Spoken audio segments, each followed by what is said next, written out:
Hi hello focus, ये video के अंदर हम जो है एक बहुत इंटरेस्टिंग स्टॉक के बारे में डिस्कस करेंगे। इस कंपनी का नाम है MCX। अगर हम MCX की बात करें तो ये जो है एक मोनोपोली कंपनी है। MCX करती क्या है बेसिकली, अगर आप देखोगे तो हमें अगर स्टॉक के अंदर ट्रेड करना है तो हमारे लिए जो है एक्सचेंजेस होते हैं। BSE की तरह एक एक्सचेंज होता है, NSE की तरह एक एक्सचेंज होता है, ये दोनों जो है एक्सचेंजेस है। अगर हमें डिपॉजिटरी मतलब हमारे जो शेयर्स है वो डीमटेरियलाइज्ड फॉर्म में हमें स्टोर कर कर रखना है तो उसके लिए हमारे पास CDSL होता है और आपका NSDL होता है। लेकिन अगर आपको इंडिया के अंदर कमोडिटी के अंदर ट्रेड करना है तो बॉस उसके अंदर एक ही प्लेटफॉर्म है, वो है MCX, multi commodity exchange of India. अगर मैं MCX की पूरी स्टोरी बताऊँ तो पहले जो है MCX इसके पिछले कुछ क्वार्टर के अंदर लॉसेस रिपोर्ट कर रहा था, क्योंकि MCX का प्लेटफॉर्म भी इतना नहीं अच्छा था। और फिर उसके बाद उन्होंने क्या किया कि बेसिकली इनकी जो कंपनी का जो टेक्नोलॉजी वाला काम था वो इन्होंने TCS को दे दिया। बोला कि सर आप एक काम करो, हमारा जो टेक्नोलॉजी वाला पार्ट है वो देख लो। और इसलिए इन्होंने बहुत बड़ा एक्सपेंसेस लिया, जिसके वजह से पिछले कुछ क्वार्टर के अंदर मतलब अगर आप इनका सितंबर 2023 का क्वार्टर देखोगे, दिसंबर वाला क्वार्टर देखोगे, वहाँ पे जो है इन्होंने बेसिकली लॉसेस रिपोर्ट करे। बट फिर उसके बाद सीन क्या हुआ कि अभी के नंबर्स अगर आप देखोगे तो MCX के अंदर जैसे इनका टेक्नोलॉजी प्लेटफॉर्म जो है वो ठीक होना स्टार्ट हो गया, इनके अंदर जो है ग्रोथ आनी फिर से स्टार्ट हो गई। अगर आप इनके टॉप लाइन ग्रोथ देखोगे तो पिछले 3 क्वार्टर से इनकी ग्रोथ जो है लगभग 60% या 60% के ऊपर आ रही है। इसके साथ साथ आप नोटिस करोगे कि बॉस हमें जो है MCX के मार्जिन के अंदर भी इंप्रूवमेंट देखने मिल रहा है। इसके मार्जिन जो है 57% से 64% के आसपास जा चुके हैं, जो कि एक और पॉजिटिव बात है। और फिर उसके बाद अगर आप प्रॉफिटेबिलिटी के अंदर देखोगे तो ऑब्वियसली आपको ऑपरेटिंग लेवरेज दिखेगा ईयर ऑन ईयर के लेवल पे। अब इसके पीछे भी एक बहुत बड़ा रीज़न है, क्योंकि पिछले क्वार्टर के अंदर, दिसंबर वाले क्वार्टर के अंदर ये जो कंपनी है वो लॉस रिपोर्ट कर रही थी, और अभी कंपनी जो है 160 करोड़ के आसपास का जो है वो नेट प्रॉफिट रिपोर्ट करी है। अगर आप देखोगे तो सितंबर 2023 के क्वार्टर के अंदर जो कंपनी ने टॉप लाइन जनरेट की थी, आज के डेट पे वही जो है कंपनी की बॉटम लाइन है। अब ये कैसे हुआ? इतना ज़्यादा अमाउंट इन्होंने TCS के अंदर इन्वेस्ट किया सॉफ्टवेयर डेवलपमेंट के लिए, वो उससे एक हुआ। इसके साथ साथ इनके मार्जिन इंप्रूवमेंट के साथ भी हुआ।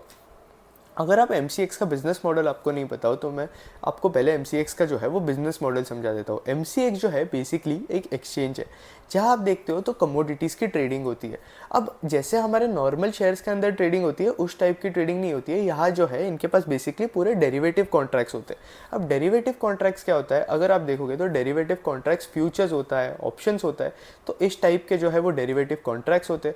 फॉर एग्जाम्पल अगर मैं आपको एक ईजी एग्जाम्पल दूँ, कल्याण ज्वेलर्स का एग्जाम्पल लेंगे हम।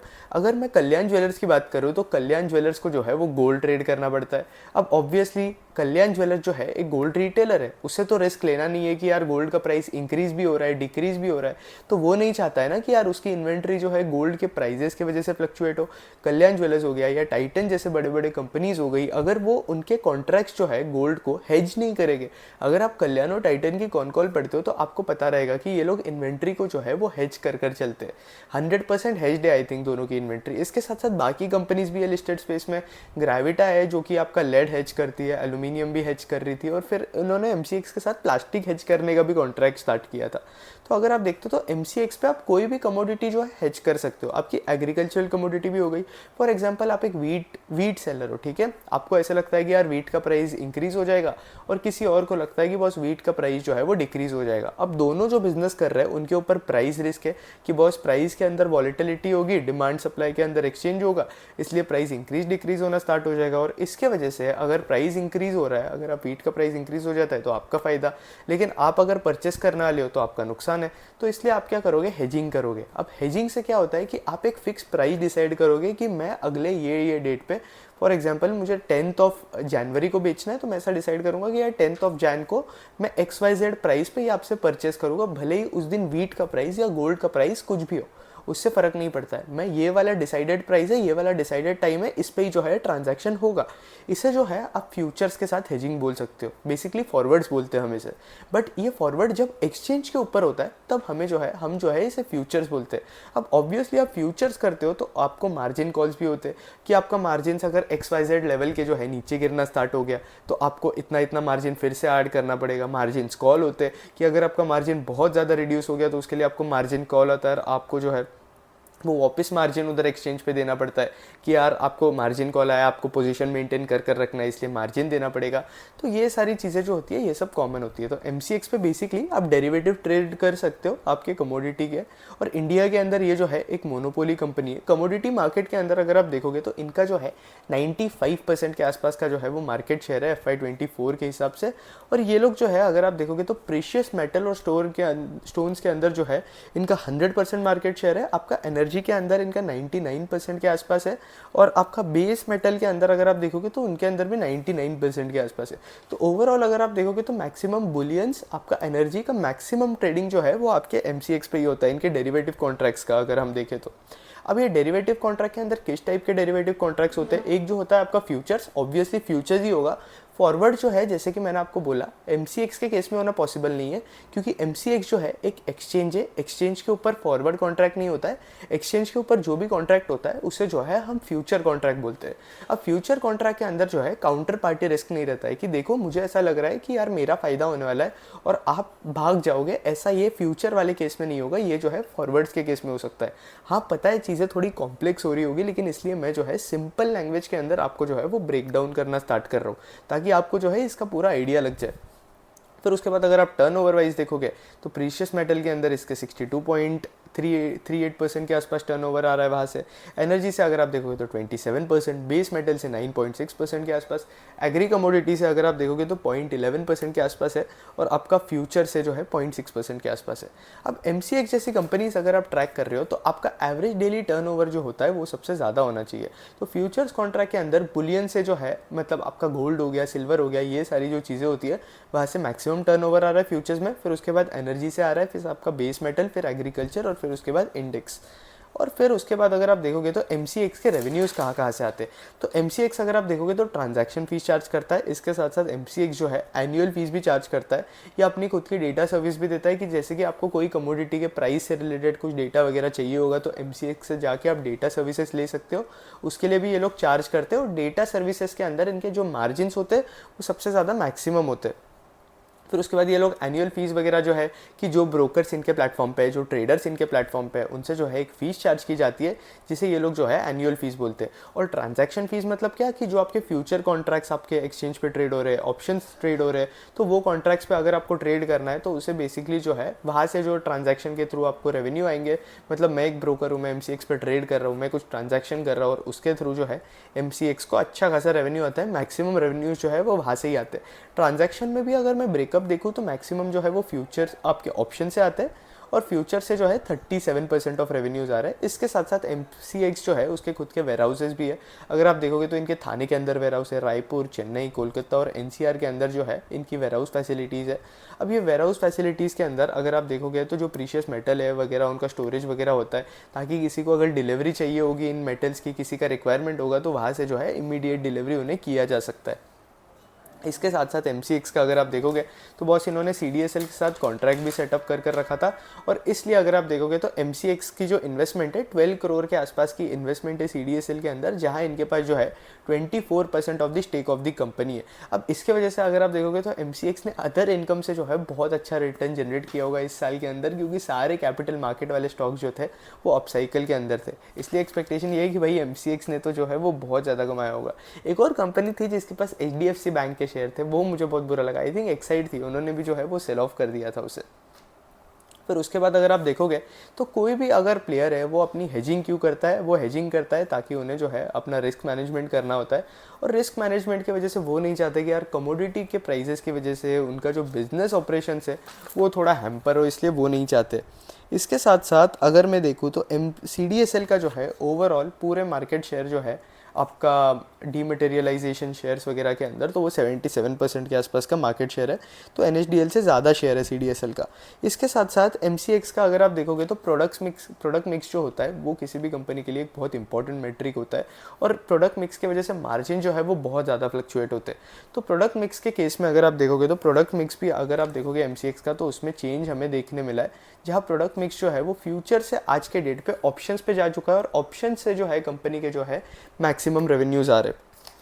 फिर उसके बाद अगर आप देखोगे तो कमोडिटी फ्यूचर मार्केट के अंदर MCX का जो है 97% का शेयर है और NCDX का सिर्फ 2% के आसपास का शेयर है। MCX में अगर आप कमोडिटी का देखोगे तो मैक्सिमम जो है गोल्ड का है इसमें 29%, सिल्वर है 35% के आसपास और फिर आपका नेचुरल गैस है। इसके अंदर अगर आप देखोगे तो टोटल प्रीशियस मेटल है, उसके अंदर जो MCX का टर्नओवर है वो 65% के आसपास है, एनर्जी के अंदर 22% है, बेस मेटल के अंदर 12.28% के आसपास है। तो ये सब जो है डिसेंट नंबर्स है जो कि MCX का मार्केट शेयर है अगर आप प्रपोर्शन देखोगे उसका। तो फिर इसके साथ साथ MCX का रीच भी अच्छा है, जैसे कि मैंने आपको पहले ही बता दिया MCX जो है एक मोनोपोली बिजनेस है। और अगर आप MCX को ट्रैक कर रहे हो तो एवरेज डेली टर्नओवर जो है एक बहुत इंपॉर्टेंट मेट्रिक हो जाता है आपके कोई भी एक्सचेंज को ट्रैक कर रहे हो, बी इट आप BSE को ट्रैक करो, बी इट आप MCX को ट्रैक करो या IEX को ट्रैक करो। एक्सचेंजेस को ट्रैक करते टाइम ये एक बहुत इंपॉर्टेंट मेट्रिक है जो कि हमें ट्रैक करना चाहिए। और अगर हम फ्यूचर्स की बात करें ADT की, तो उसके अंदर जो है हमें 37% का इंक्रीज देखने मिला है। मैंने बहुत सारे क्वार्टर्स देखे, इसके पहले 2-3 क्वार्टर पहले फ्यूचर के अगर आप ADT के अंदर इंक्रीज देखोगे तो वो इंक्रीज नहीं था, भले ही डिक्रीज था। और फिर ऑप्शंस में अगर आप देखोगे तो ऑप्शंस में MCX के अंदर जो एवरेज डेली टर्नओवर है वो बड़े फास्ट पेस पे इंक्रीज हो रहा है। ऑप्शन के अंदर जो इंक्रीज है वो 116% के आसपास है। इसके साथ साथ MCX के टॉप लाइन भी जैसे कि मैंने आपको बताया 57% से इंक्रीज हुई है, मतलब सेल्स ग्रोथ इनका 55% के आसपास है। पैड ग्रोथ अगर आप देखोगे तो इन्हें अच्छा खासा ऑपरेटिंग लेवरेज भी मिल रहा है। इसके साथ साथ EBITDA के अंदर भी ग्रोथ है और ये लोग जो है SGF फंड बनाकर रख रहे हैं। अब MCX अगर आप बिजनेस देखोगे तो एक मोनोपोली बिजनेस है और ऑब्वियसली कहाँ भी मोनोपोली आ जाती है तो गवर्नमेंट जो है ऑब्वियसली बीच में आ जाती है, रेगुलेशंस आ जाते हैं। तो रेगुलेशंस की वजह से MCX को जो है एक SGF फंड मेंटेन करके रखना पड़ता है, जिसकी वजह से अगर आप देखोगे तो इनकी जो प्रॉफिटेबिलिटी है वो थोड़ी हिट हो रही है। और फिर उसके बाद अगर हम देखें तो यार टर्नओवर की तो मैं बात कर चुका हूँ, टोटल इनके 540 मेंबर्स के आसपास है और टोटल 633 सिटीज़ और टाउन्स के अंदर जो है इनकी प्रेजेंस होकर रखी है। फिर उसके बाद अगर हम इनके एवरेज डेली टर्नओवर का ब्रेकअप देखें तो बुलियन के केस में अगर आप देखोगे तो आपका जो बेसिकली आपका फ्यूचर्स है, फ्यूचर्स के अंदर बुलियन जो है वो सबसे ज़्यादा है, फिर उसके बाद एनर्जी आएगा और फिर उसके बाद बेस मेटल आएगा। ऑप्शंस के अंदर जो सबसे ज़्यादा ट्रेड हो रहा है वो आपका एनर्जी है और फिर उसके बाद जो है वो बुलियंस आ रहा है और सबसे ज़्यादा मार्जिन भी आपके बुलियन और एनर्जी वाले सेगमेंट के अंदर ही है। फिर उसके बाद अगर हम देखें तो ये लोग जो है मेटल्स वगैरह डिलीवर भी करते हैं, जिसके लिए इन्होंने जो है बड़े बड़े वेयर हाउसेज बना कर रखे। अब जो है पॉइंट की बातों पे आ जाते हैं, कौन कॉल डिस्कशन करते हैं और बिजनेस का स्कोप किस तरह है वो डिस्कस करते हैं। बेसिकली मैंने आपको इसका बिजनेस मॉडल जो है सिंपल लैंग्वेज के अंदर समझा दिया कि ये क्या करता है। बेसिकली एक्सचेंज है जहाँ आप कमोडिटी के डेरिवेटिव्स ट्रेड कर सकते हो। डेरिवेटिव्स मतलब F&O, भाई ये सब तो आपको पता ही होगा, रिटेल इन्वेस्टर हो और रिटेल इन्वेस्टर को F&O मतलब नहीं पता है तो बहुत दिक्कत वाला बात है ये तो, क्योंकि आप डेटा तो पढ़ते ही हो। 99% I think 90% retail investors make losses in F&O trading, ये सब तो आप पढ़ते ही रहते हो। तो फिर उसके बाद जो है बात करते हैं बिजनेस के स्कोप के बारे में और कॉन कॉल के बारे में डिस्कस करते हैं। अगर आप MCX का केस देखोगे तो MCX जो है एक वॉल्यूम गेम है। मतलब क्या कि इनके बिजनेस के अंदर जितने ज़्यादा वॉल्यूम्स होंगे इनके एक्सचेंजेस पे, BSE के साथ भी सेम सीन है, जितना ज़्यादा वॉल्यूम होगा उतना ज़्यादा जो है ये लोग ज़्यादा कमाएंगे, उतना ज़्यादा फास्ट ग्रोथ होगा। अब कभी भी इकोनॉमी के अंदर अगर आप देखोगे तो बहुत ज़्यादा वॉलेटिलिटी आ जाती है तो MCX के टॉप लाइन बहुत फास्ट इंक्रीज होती है। इसके साथ साथ MCX जो है बिल्कुल भी एक वैल्यू गेम नहीं है। और अगर आप देखोगे तो MCX पहले जो है लॉस की जर्नी से सीधा आज के डेट पे जो है वो प्रॉफिट की जर्नी पे आ चुका है। इसलिए अगर आप नोटिस करोगे तो बॉस MCX ने जो है अच्छा खासा रिटर्न दिया, आई थिंक 89 या 89% के आसपास का रिटर्न दिया है एक साल के अंदर, तो डिसेंट रिटर्न दिया है MCX ने। फिर इसके साथ साथ अगर मैं बात करूँ तो यार बुलियन मार्केट के अंदर जो है बहुत ज़्यादा एक्टिविटी स्टार्ट हो गई थी। इसलिए अगर आप देखोगे तो पिछले क्वार्टर के अंदर इनकी सेल जो है 73% से इंक्रीज़ हुई, क्योंकि गवर्नमेंट ने जो है कस्टम ड्यूटी कट करनी स्टार्ट कर दी थी। गोल्ड के ऊपर कस्टम ड्यूटी कट करा था और फिर इसके वजह से मैक्सिमम गोल्ड कंपनीज़ को जो है, गोल्ड रिटेल कंपनीज़ को, अगर आप कल्याण को ट्रैक करते हो, PNG गार्डगिल देख लो, स्काई गोल्ड देख लो, सबको जो है, स्काई गोल्ड हालांकि गोल्ड मैन्युफैक्चरर के अंदर है बट गोल्ड का इन्वेंट्री जो था उनके पास भी था, तो इसकी वजह से इन्हें लॉसेज जनरेट करने पड़े। गोल्ड के प्राइजेस के अंदर वॉलेटिलिटी बहुत ज़्यादा हो गई, जिसकी वजह से मैंने आपको पहले ही बताया कि जब वॉलेटिलिटी ज़्यादा हो जाती है आपकी हेजिंग जो होना है वो ज़्यादा स्टार्ट हो जाती है हेजिंग। और हेजिंग करने के लिए ऑब्वियसली आपको फ्यूचर कॉन्ट्रैक्ट लेने पड़ते हैं, जिसके लिए आपको MCX के पास आना पड़ता है। तो जब भी मार्केट के अंदर ये इंक्रीज़ होता है तो ये कंपनी जो है ऑटोमेटिकली बेनिफिट करना स्टार्ट कर देती है। इसके साथ साथ अगर आप देखोगे तो MCX के जो अभी टेक कॉस्ट है वो थोड़े रिड्यूस होने स्टार्ट हो गए, क्योंकि इन्होंने ऑलरेडी वन टाइम बहुत बड़ा एक्सपेंडिचर कर लिया था TCS के साथ, तो जिसकी वजह से इनके कॉस्ट बहुत ज़्यादा इंक्रीज़ हो गए थे। और आज के डेट पे मतलब MCX जैसी कंपनीज़ के लिए इनका जो टेक कॉस्ट होता है वो इनका केपेक्स MCX की तरह आप कंसिडर कर सकते हो। तो अगर आप देखोगे तो इनका टेक बेटर होगा तो लोग इनके प्लेटफॉर्म पे जो है ज़्यादा रहेंगे। तो अभी टेक कॉस्ट कंपैरेटिवली रिड्यूस हो गया है क्योंकि वन टाइम कॉस्ट का सीन हो चुका है, तो अभी टेक कॉस्ट इतना ज़्यादा है नहीं कंपनी के इसमें, तो भी थोड़ा बहुत कॉस्ट जो है हमें देखने मिल रहा है। इसके साथ साथ अगर आप देखोगे तो इनके पास नए कॉन्ट्रैक्ट्स भी आ रहे हैं, और इसके पहले MCX के साथ क्या सीन हो गया था कि रिटेल पार्टिसिपेशन बहुत ज़्यादा थे, कि छोटे छोटे ट्रेडर्स और छोटे छोटे ब्रोकर्स थे ना MCX पे बहुत ज़्यादा थे। अभी सीन क्या हो गया कि उसके अंदर जो है थोड़ा फॉल देखने मिला है, और इसके ऊपर मैनेजमेंट ने बताया कि हमें फ़र्क नहीं पड़ता है, फॉल देखने मिला है, लेकिन हमारे जो रेवेन्यू ग्रोथ है, सेल्स ग्रोथ है, उसके ऊपर अभी तक जो है वो इम्पैक्ट देखने नहीं मिला। क्यों? क्योंकि वो छोटे ब्रोकर्स को रिप्लेस किया है वो बड़े ब्रोकर्स ने। और अगर समझो कि छोटे ब्रोकर जो है वो इनके पास 100 के ऑर्डर्स लेकर आ रहे थे, तो बड़े ब्रोकर जो है उतने ही ऑर्डर लेकर आ रहे, उन्होंने जो है क्लाइंट ज़्यादा अट्रैक्ट कर लिए बड़े ब्रोकर्स ने, जिसकी वजह से वो आराम से 100 और 150 के आसपास जो है कॉन्ट्रैक्ट लेकर आ रहे हैं, जिसकी वजह से MCX को अगर आप देखोगे तो कोई इशू देखने नहीं मिल रहा है। फिर उसके बाद अगर आप देखोगे तो MCX के अंदर प्रोडक्ट मिक्स भी चेंज हुआ है, और FPI को भी अलाउड किया गया है ट्रेडिंग करने के ऊपर। अगर आप इनके प्लेटफॉर्म पे देखोगे तो गवर्नमेंट की तरफ से, और FPI के वजह से ही आपका जो मैक्सिमम ऑयल और गैस है उसके अंदर ट्रेडिंग हो रहा है। अब कौन कॉल के ऊपर आ जाता है कि यार ट्रेंड अच्छा चल रहा है इंडस्ट्री के अंदर, कमोडिटीज़ के अंदर अगर आप ट्रेंड देखोगे तो बहुत अच्छा है, ट्रेडिंग वगैरह हो रही है, एवरेज डेली टर्नओवर भी इंक्रीज़ होते जा रहा है, और वही पे से मैनेजमेंट भी गाइड कर रहा है कि यार ये रेट पे जो है वो ग्रो होते ही रहेंगे। इसके साथ साथ अगर आप एक्सचेंज हो तो आपको नए नए प्रोडक्ट्स लाना पड़ेगा, इनोवेशन करना पड़ेगा।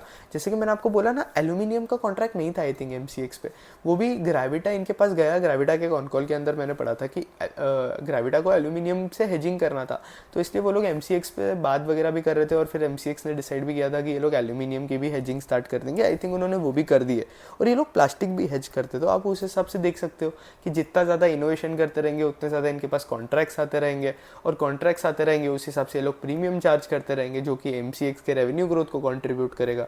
और ऑब्वियसली आपके कंपनी का टॉप लाइन ग्रोथ इंक्रीज हो रहा है, मार्जिन इंक्रीज हो रहा है, तो उसके पैट के ऊपर भी इफेक्ट देखने मिलेगा। कंपनी को ऑपरेटिंग लेवरेज मिलना स्टार्ट हो जाएगा, जैसे कि MCX को अभी मिल रहा है, और फिर उसके बाद उसका EPS भी जो है बहुत फास्ट पेस पे एक्सपांड होगा। फिर उसके बाद अगर आप देखोगे तो ये लोग जो है क्रूड के अंदर भी जो है कॉन्ट्रैक्ट स्टार्ट करने वाले थे, लेकिन वो सब्जेक्ट टू गवर्नमेंट रेगुलेशन है, तो वो अभी तक स्टार्ट नहीं हुआ है, और उसका टाइमलाइन जो है मैनेजमेंट ने बताया नहीं है। ट्रांजैक्शन चार्जेस से कितने रेवेन्यूज़ आए अगर आप देखोगे तो इस क्वार्टर के अंदर टोटल इनके रेवेन्यूज़ थे 301 करोड़ के आसपास। 300 करोड़ रेवेन्यूज़ जो है आपके ट्रांजैक्शन चार्जेस से आए, जहाँ आप देखोगे तो 72% मैक्सिमम रेवेन्यूज़ जो है वो आपके ऑप्शन से आ रहे हैं, और 28% के आसपास रेवेन्यूज़ जो है वो आपके फ्यूचर वाले कॉन्ट्रैक्ट से आ रहे हैं। और फिर उसके बाद ये लोग जो है कोल का भी स्टार्ट कर रहे थे, कोल के कॉन्ट्रैक्ट्स वगैरह, तो वहाँ अगर आप देखोगे तो ये सब चीज़ें जो है कोल के स्पॉट प्राइस के ऊपर डिपेंड करती है, और गवर्नमेंट किस तरीके से एक्शन लेता है कोल के ऊपर, वो सारी जो चीज़ें डिफाइन करेगी कि यार ये लोग उसके कॉन्ट्रैक्ट स्टार्ट करेगा या नहीं करेगा, बट अभी तक कोई सीन नहीं है। फिर इसके साथ साथ ये जो रेवेन्यू ग्रोथ कंपनी के अंदर हमें देखने मिल रही है फिलहाल, वो जो है कंटिन्यू होगी, ऐसा मैनेजमेंट तो बोल रहा है, लेकिन आपको इसके नंबर्स जो है वो ट्रैक करना बड़ा इंपॉर्टेंट हो जाता है। इसके साथ साथ यूजुअली अगर आप Q3 के अंदर देखोगे तो बॉस, आप अगर न्यूज़ चैनल्स देखते हो तो बहुत सारे न्यूज़ इंटरव्यूज़ वगैरह में जो है गलत दिखाया जा रहा है। वो लोग बता रहे हैं कि यार Q2 के हिसाब से ग्रोथ रिड्यूस हो गई Q3 के अंदर। भाई मैं मानता हूँ, लेकिन कंपैरेटिवली अगर आप MCX जैसी कंपनी ट्रैक करते हो तो आपके Q3 और Q4 जो है बेस्ट क्वार्टर्स होते हैं, क्योंकि यहाँ पे जो है मैक्सिमम वेडिंग सीजन्स वगैरह होता है, ये सब चीज़ें होती है। तो इसके वजह से अगर आप देखोगे तो हेजिंग भी ज़्यादा होती है, क्योंकि gold companies, gold retail companies के पास ऑर्डर्स भी ज़्यादा होते हैं, वो इन्वेंट्री भी ज़्यादा मंगाते हैं, तो हेजिंग भी ये टाइम पे ज़्यादा होती है। Q3 बेसिकली आपका जो है थोड़ा सॉफ्ट क्वार्टर के अंदर आता है। Q4 और आपका Q2 भी जो है इनके बहुत अच्छे और स्ट्रॉन्ग क्वार्टर्स होते हैं। फिर उसके बाद अगर आप देखोगे तो फॉरेन पोर्टफोलियो इन्वेस्टर से जो है इन्हें अच्छा खासा ट्रैक्शन देखने मिल रहा है, जहां मैनेजमेंट बता रहा है कि इनका FPI वाला जो सेगमेंट रहेगा वो बहुत ज़्यादा स्ट्रॉन्ग सेगमेंट होगा। और फिर उसके बाद मैं बात करूँ तो यार ये लोग जो है अगर आप देखोगे तो मार्जिन्स अगर मैं देखूँ इनके, तो कैश और फिजिकल से जो इनके मार्जिन्स होते हैं बेसिकली वो सेम ही मार्जिन्स होते हैं, दोनों भी प्रॉफिटेबल है। और उसके बाद आप कब डिलीवर करते हो कॉन्ट्रैक्ट को, वो जो है आपकी प्रॉफिटेबिलिटी डिसाइड करता है। इसके साथ साथ मार्जिन जो है वॉलेटिलिटी के ऊपर बहुत ज़्यादा इंक्रीज़ होते हैं, जैसे जैसे वॉलेटिलिटी इंक्रीज़ होती है आपके कॉन्ट्रैक्ट के अंदर ट्रेडिंग होना भी इंक्रीज़ हो जाता है, जिसकी वजह से मार्जिन्स भी इंप्रूव होने स्टार्ट हो जाते हैं, और टॉप लाइन भी उतने फास्ट पेस पे इंक्रीज़ होती है। और फिर अगर मैं देखूँ तो एनर्जी और बुलियन के अंदर जो इनके मार्जिन्स होते हैं वो सबसे ज़्यादा हाईएस्ट है, इसलिए अगर आप देखोगे तो इनका प्रोडक्ट्स मिक्स भी चेंज हुआ है, जिसकी वजह से अगर आप देखोगे तो बहुत अच्छा खासा मार्जिन इंप्रूवमेंट देखने मिला है हमें कंपनी के अंदर। यूजुअली क्या होता है कि मार्केट के अंदर जब ग्रोथ बहुत अच्छी होती है तब OTM contracts, out of the money contract, अगर आप ऑप्शंस के अंदर ट्रेड नहीं करते हो तो मैं आपको बेसिकली बता दूं कि आज के डेट पे निफ्टी जो है वो 23,000 के आसपास ट्रेड कर रहा है। अब कोई ऐसा बैठकर अज्यूम करेगा कि यार निफ्टी अगले साल में ना 26,000 27,000 को टच कर देगा, तो वो क्या करेगा, वो 27,000 के स्ट्राइक प्राइस वाला जो है ऑप्शन लेगा कि निफ्टी अगर 27,000 के ऊपर गया तो उसका ऑप्शन जो है उससे पैसे बना कर देगा। तो इसलिए अगर आप देखोगे तो ओटीएम कॉन्ट्रैक्ट्स जो होते हैं वो बहुत ज़्यादा सेल होते हैं। ओटीएम कॉन्ट्रैक्ट्स को अगर आप देखोगे तो इनका प्रीमियम भी बहुत ज़्यादा कम होता है, और अगर प्रीमियम कम होता है तो मार्जिन भी बहुत ज़्यादा रिड्यूस हो जाता है। ये जो है आपके इक्विटी के अंदर बहुत ज़्यादा होता है, कमोडिटीज़ के अंदर ये इतना नहीं होता है, बट बॉस होता है। तो मार्केट जब अच्छा चलता रहता है तो ओटीएम कॉन्ट्रैक्ट जो है बहुत ज़्यादा सेल होते हैं, क्योंकि अगर आपके कमोडिटी बहुत ज़्यादा इंक्रीज़ होने लग गया उनके प्राइजेस के अंदर, तो ओटीएम कॉन्ट्रैक्ट्स जो सेल हो रहे हैं उसके नंबर के अंदर भी इंक्रीज़ होना स्टार्ट हो जाता है। फिर उसके बाद अगर मैं बात करूँ तो बेसिकली ऑप्शन की जो फीस होती है वो लो होती है, बट ऑप्शन जो है ये कंपनी के लिए गेम चेंजर है, क्योंकि ऑप्शन जो है एक वॉल्यूम वाला गेम है। इसके साथ साथ इनका जो टेक अपग्रेड है वो एक इंपॉर्टेंट चीज़ है जो कि आपको ट्रैक करना चाहिए। इनका प्रोडक्ट मिक्स आपको ट्रैक करना पड़ेगा, इनकी टॉप लाइन ग्रोथ ट्रैक करनी पड़ेगी और बॉटम लाइन ग्रोथ ट्रैक करनी पड़ेगी। और फिर उसके बाद इनकी टॉप लाइन को क्या फैक्टर्स अफेक्ट करते हैं, तो बहुत सीजनैलिटी भी होता है कई कई बार कि गोल्ड कंपनीज़ होती है, गोल्ड कंपनीज़ को अगर आप देखोगे तो Q3 और Q4 जो होते हैं वो बेस्ट क्वार्टर्स होते हैं इनके लिए।